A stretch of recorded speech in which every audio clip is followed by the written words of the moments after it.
नमस्कार.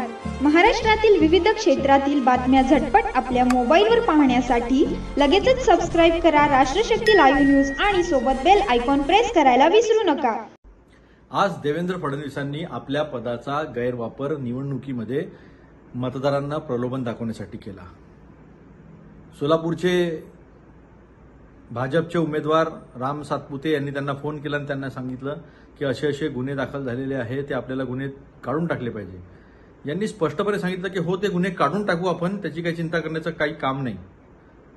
सर्वोच्च न्यायालयाचा एक निर्णय आहे, एक निकाल आहे आणि तो असं सांगतो की समिती लावून मग समितीनी शिफारस केल्यानंतरच कुठले जर गुन्हे असेल तर ते परत घेतले पाहिजे. हे काम निवडणुकीच्या दरम्यान अशा पद्धतीनं प्रलोभन देणं हा आचारसंहितेचा भंग आहे. आणि आतापर्यंत आपण का नाही काढले? मग निवडणुकीची वाट पाहत होतात का?